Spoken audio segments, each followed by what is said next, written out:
दोस्तों नमस्कार, स्वागत है आपका हमारे YouTube चैनल सम्राट एजुकेशन में। दोस्तों आज की इस वीडियो में आप लोगों को बीएससी एग्रीकल्चर 6 सेमेस्टर की एक विषय क्रॉप इम्प्रूवमेंट सेकेंड रबी क्रॉप एजी 601 का कुछ मोस्ट इंपॉर्टेंट क्वेश्चन कराने वाला हूं, जो कि आपके एग्जाम के लिए बहुत ज़्यादा इंपॉर्टेंट है। तो आप लोग वीडियो पूरा देखिएगा, और यदि आप लोगों को इसका पीडीएफ चाहिए तो डिस्क्रिप्शन में व्हाट्सएप ग्रुप का लिंक और व्हाट्सएप नंबर दिया गया है। मैसेज करके आप लोग इसका पीडीएफ ले सकते हैं। और आप लोगों को कहीं भी किसी भी सब्जेक्ट में कोई प्रॉब्लम हो तो आप लोग डिस्क्रिप्शन व्हाट्सएप ग्रुप का लिंक व्हाट्सएप नंबर दिया गया है, मैसेज करके पूछ सकते हैं। चलिए देखते हैं, पहला क्वेश्चन है, गेहूं के प्रजनन उद्देश्य को लिखिए। गेहूं के प्रजनन उद्देश्य को लिखना इस प्रकार से देखिए, जैसे मैं गेहूं को बताऊंगा इसी प्रकार से जौ का पूछ सकता है, ठीक है, जई का पूछ सकता है, सरसों का पूछ सकता है, किसी भी क्रॉप का पूछ सकता है। तो आप लोग को मैं इसको समझाऊंगा और बताऊंगा कि सभी के यदि कोई भी पूछ दे तो आप इसी से सबको कैसे लिख सकते हैं। तो आपको एक याद करना, आप एक याद कर लेंगे तो पूरे क्रॉप का लिख देंगे। तो चलिए देखते हैं, सबसे पहले गेहूं का देखेंगे प्रजनन का उद्देश्य, ठीक है। तो कोई भी क्रॉप हो, यदि उसका प्रजनन उद्देश्य पूछा हो, ब्रीडिंग ऑब्जेक्टिव पूछा हो, तो सबसे पहला पॉइंट आप लोग को डालना है हायर इल्ड या अधिक उपज, ठीक है। कोई भी क्रॉप हो, जई हो, बार्ली हो, मस्टर्ड हो, कोई भी क्रॉप हो, मटर हो, कोई भी हो, यदि उसका प्रजनन का उद्देश्य पूछा है तो आपको डालना है अधिक उपज।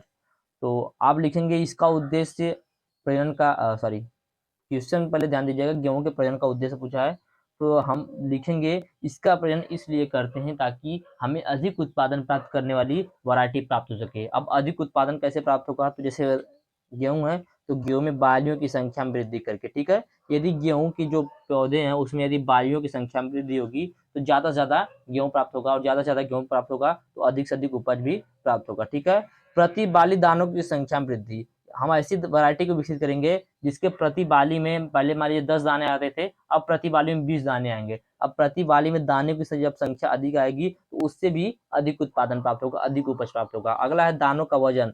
तो यदि मान लीजिए पहले जो दाना था वह 1 ग्राम का था, अब दाना 1.5 ग्राम का आने लगा, इतना तो आता नहीं जिसे मैं बता रहा हूँ। तो अब 1.5 ग्राम का आने लगा, यदि दाने के वजन में वृद्धि होगी तो भी अधिक उपज प्राप्त होगा। तो इस प्रकार से जैसे मैंने लिखा कि इसका गेहूं का लिखा, इस प्रकार से आप मटर लिखिएगा, प्रतिफलित दानों की संख्या में वृद्धि, ठीक है, प्रतिफलित दानों का आकार, ठीक है, प्रतिफलित दानों का वजन। इस प्रकार से आपको प्रत्येक क्रॉप का लिखना है। तो पहला पॉइंट आप लोगों को कोई भी क्रॉप पूछे तो अधिक उपज, दूसरा पॉइंट उच्च गुणवत्ता, उच्च गुणवत्ता, ठीक है, गुड क्वालिटी। तो दानों का रंग व आकार, ठीक है, तो हम जो है गेहूं में प्रजनन इसलिए करते हैं ताकि अच्छे अच्छा दाना और अच्छे रंग का जो दाना है उसको हम प्राप्त कर सके, ठीक है, इसलिए इसको भी आप लोग सभी में लिखेंगे। अगला प्रोटीन और ग्लूटीन की मात्रा, तो इसको भी आप लोग लिखेंगे कि प्रोटीन को, अच्छी मात्रा में प्रोटीन को पाने के लिए हम लोग क्या करते हैं, प्रजनन करते हैं, ठीक है। उच्च गुणवत्ता, दूसरा पॉइंट रहेगा उच्च गुणवत्ता। यदि आप लोग को यह सब नहीं याद आ रहा है तो कोई दिक्कत नहीं, इसको मत लिखिए, डायरेक्ट लिखिए, क्या लिखेंगे, अधिक उपज, दूसरा पॉइंट डायरेक्ट लिख दीजिए उच्च गुणवत्ता। लेकिन यदि इसको लिखेंगे तो भी ये प्लस पॉइंट रहेगा, ठीक है, कोई दिक्कत वाली बात नहीं है। आगे अगला पॉइंट लिखेंगे रोग प्रतिरोधी किस्म प्राप्त करने के लिए, सभी में लिखना याद रखिएगा, रोग प्रतिरोधी किस्म प्राप्त करने के लिए। अब मान लीजिए यह गेहूं है, अब कोई अलग पौधा है या अलग कोई क्रॉप है तो उसका जो रोग है वहां पर एग्जाम्पल में आप उसके रोग को लिखेंगे। ऐसा नहीं कि यही गेहूं वाला रोग उठा के उसमें भी रख दें, ठीक है। तो गेहूं का रोग है, इसमें गेहूं के लिए तो हम लोग जो गेहूं है इसका प्रजनन इसलिए करते हैं ताकि रोग प्रतिरोधी किस्मों को विकसित कर सके, ऐसी किस्मों को विकसित कर सके जो रोग के प्रति प्रतिरोधी हो, जो कि जिसमें रोग न लगता हो, ठीक है। जैसे रस्ट डिजीज लगता है और स्मट डिजीज लगता है, तो इन सभी रोगों की प्रति प्रतिरोधक क्षमता उत्पन्न करने के लिए हम लोग क्या करते हैं, गेहूं का प्रजनन करते हैं। इसके बाद लिखेंगे कीट प्रतिरोधी। तो आप कीट प्रतिरोधी लिखेंगे तो इसमें भी जो कीट है वो उससे रिलेटेड क्रॉप पर लिखेंगे, ठीक है।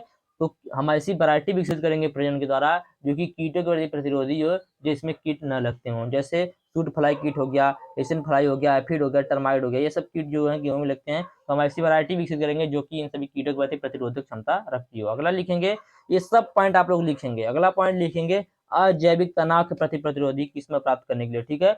हम लोग प्रजनन के द्वारा ऐसी वैरायटी को विकसित करेंगे जो कि अजैविक तनाव के प्रति, अबायोटिक स्ट्रेस के प्रति प्रतिरोधी है। अब अजैविक तनाव क्या होता है आगे उसको भी पढ़ेंगे, आप लोग देखेंगे।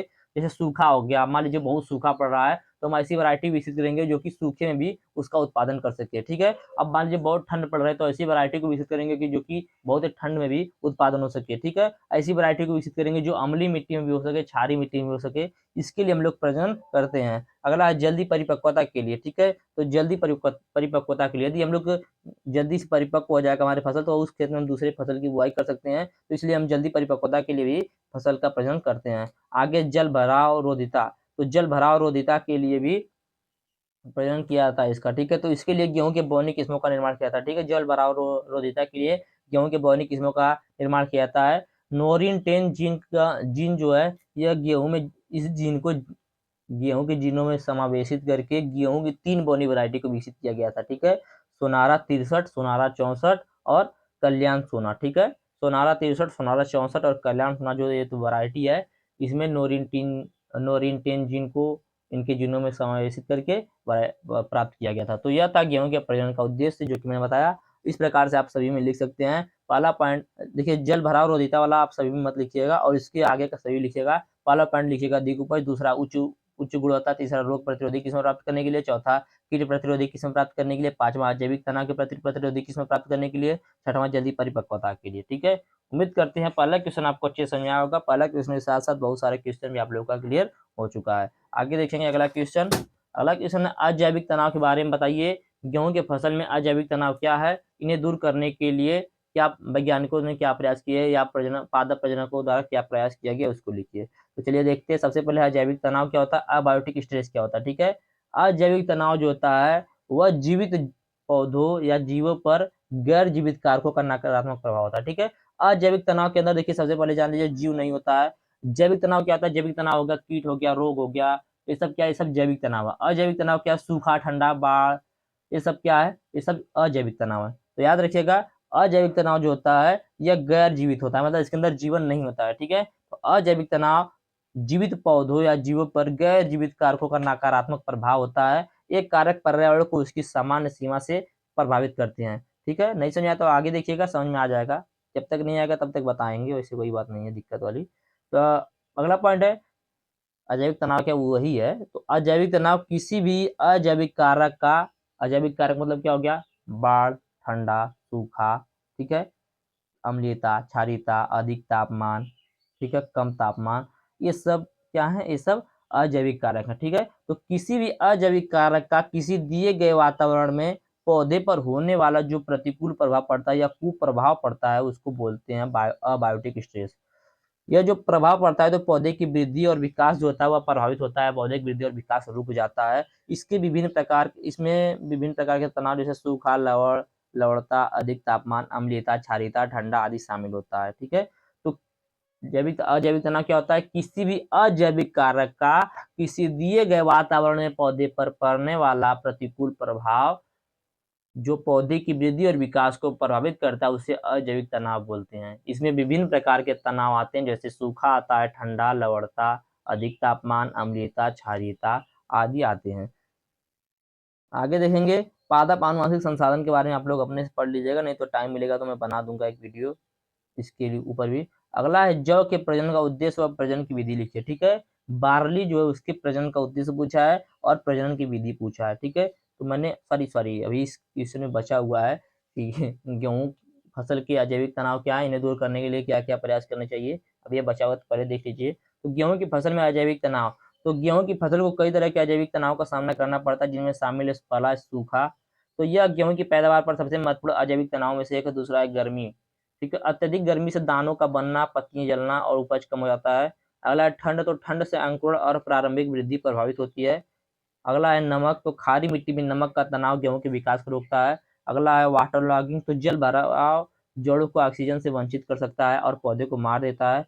अगला है बर्फ, तो बर्फ भी देखिए अजैविक कारक है, तो भारी बर्फबारी से दाने टूट सकते हैं और उपज कम हो जाता है। अगला है ओजोन, तो ओजोन परत का क्षरण ओजोन तनाव का कारण बनता है जो कि पत्तियों को नुकसान पहुंचाता है। तो यह सब अजैविक तनाव थे जो कि गेहूं में लगते हैं। अब वैज्ञानिकों ने या पादप प्रजनकों ने इसके लिए बचने के लिए क्या प्रयास किए उसको देखते हैं। तो पादप प्रजनन के प्रयास, तो इस तनाव से निपटने के लिए वैज्ञानिक विभिन्न पादप प्रजनन तरीकों का उपयोग कर रहे हैं जिनमें शामिल है प्रतिरोधक किस्मों का विकास। तो वैज्ञानिक ऐसे गेहूं की किस्मों को विकसित कर रहे हैं जो कि सूखा, गर्मी, ठंडी, नमक मतलब अम्लता, क्षारीयता, लवणता और ओजोन तनाव सहित विभिन्न प्रकार के तनाव के प्रति प्रतिरोधी हो। ठीक है, मतलब मैंने बताया ना जो कि ब्रीडिंग ऑब्जेक्टिव वही है।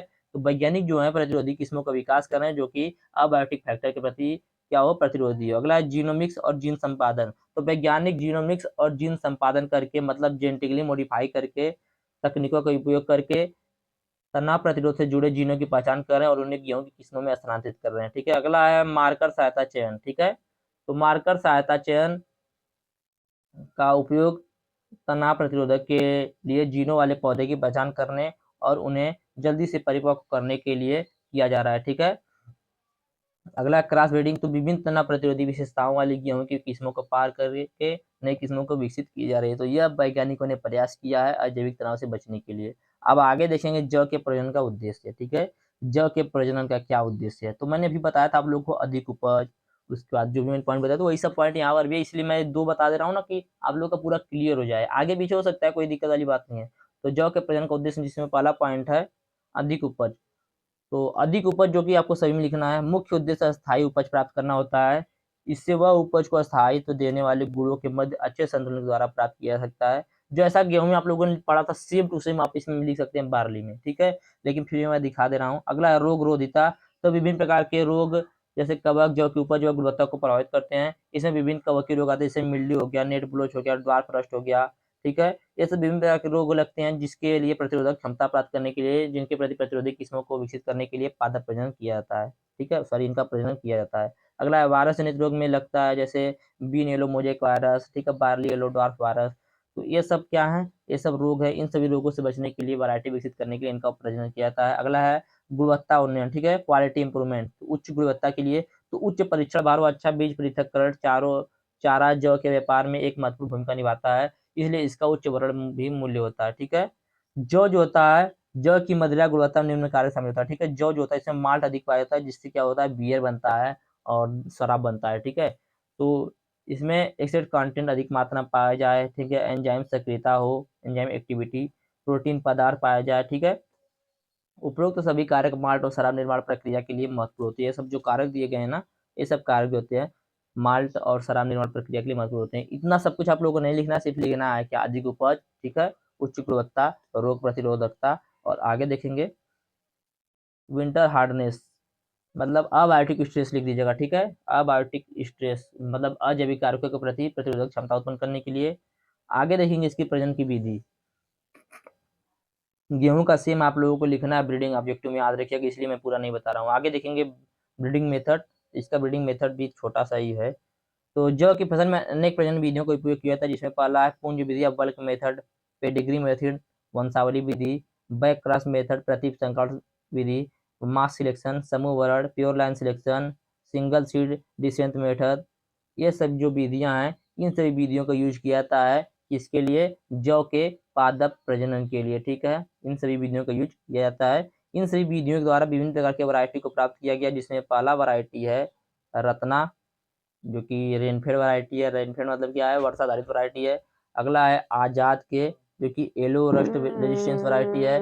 अगला है करण 201, 231, 264। ठीक है, अगला ये देखिए अच्छी, इससे अच्छा रोटी बनता है। अगला है विजया जो कि रेनफेड वैरायटी है। अगला है अंबर, ये भी रेनफेड वैरायटी है। अगला है आर्यस जो कि राजस्थान से डेवलपमेंट किया गया था। अगला है ज्योति कैलाश। ठीक है, अगला है क्लीपर। ये सब जो विभिन्न प्रकार की वैरायटियां हैं और कुछ आप लोग मैं एक पॉइंट और बता देता हूँ, इस सभी क्रॉप के कम से कम 4 वैरायटी आप लोग को याद रखना है। ठीक है, एक सूखा प्रतिरोधी, ठीक है, एक ठंडा प्रतिरोधी, ठीक है, रोग प्रतिरोधी, कीट प्रतिरोधी। प्रत्येक क्रॉप का आपको 4 वैरायटी 100% याद रखना होगा। ठीक है, तो यह था विभिन्न प्रकार के वैरायटी। आगे देखेंगे अगला क्वेश्चन है मटर के उत्पत्ति केंद्र व पुष्पी बायोलॉजी बताइए। ठीक है, पुष्पल बायोलॉजी पूछ लेता है बहुत सारे क्रॉप का, तो आप लोग को पुष्पी बायोलॉजी पढ़ना है। तो मैं कुछ क्रॉप का बताऊंगा। सबसे पहले मटर का देखते हैं। तो मटर में सेम पुष्पक्रम होता है। ठीक है, क्या होता है, सेम पुष्पक्रम होता है और प्रत्येक पुष्प द्विलिंगी वृंति व एक व्यास समन्वित होता है। ठीक है, प्रत्येक पुष्प में 5 हरे रंग के बाह्य दल होते हैं जो कि आपस में जुड़े हुए रहते हैं। ठीक है, और जो प्रत्येक पुष्प में होता है उसमें सफेद या बैंगनी रंग के 5 दल होते हैं जो ध्वजीय दल विन्यास प्रदर्शित करते हैं। ये जो दल होता है यह भी 3 प्रकार का होता है, जिसमें पहला है ध्वज, पक्ष, नोतल। ध्वज जो होता है वह ऊपरी एक बड़ा दल होता है, पक्ष जो होता है 2 पार्श्वी मध्यम दल होता है, और नोतल जो होता है निचले 2 छोटे दल जिनके अंदर पुंकेसर इस तरीके से बंद रहते हैं उनको बोलते हैं। इस अवस्था में स्वपरागण होता है जिसे निमीलित परागण कहते हैं। ठीक है। प्रत्येक पुष्प में सफेद या बैंगनी रंग के 5 दल होते हैं जो ध्वजीय दल विन्यास प्रदर्शित करते हैं। यह जो दल होता है 3 प्रकार का होता है, पहला ध्वज, पक्ष, नोतल। अरे इसको तो मैंने बता दिया ना, ये तो बता दिया। तो प्रत्येक पुष्प में 10 पुंकेसर होते हैं जो कि 9 प्लस 1 के 2 समूह में पाया जाता है। ठीक है, 9 एक साथ पाया जाता है और एक अकेले पाया जाता है। ठीक है, अर्थात पुंकेसर जो होता है वह द्विसंगी होता है। प्रत्येक पुष्प में एक अंडक होता है जिसमें 8 से 13 बीजांड सीमांत बीजांड या न्यास में पाए जाते हैं। ठीक है, तो यह था इसकी पुष्प बायोलॉजी। पता है आप लोगों को समझ में नहीं आया, कोई दिक्कत नहीं है, थोड़ा हार्ड लैंग्वेज में था, मैं अगली वीडियो में इसको फिर बताऊंगा, और जितना मैंने बताया आपको समझ में आया होगा। और वीडियो भी अच्छा लगा होगा। वीडियो अच्छा लगा तो वीडियो को लाइक कीजिएगा, चैनल को सब्सक्राइब कीजिएगा, अपने दोस्तों के पास शेयर जरूर कीजिएगा, और इस वीडियो पर भी 30 लाइक कर दीजिएगा। इसके बाद भी अगला वीडियो आएगा, इसके पहले मैंने बोला था लेकिन इसको मैं बना दे रहा हूँ, कोई दिक्कत नहीं है। धन्यवाद, जय हिंद।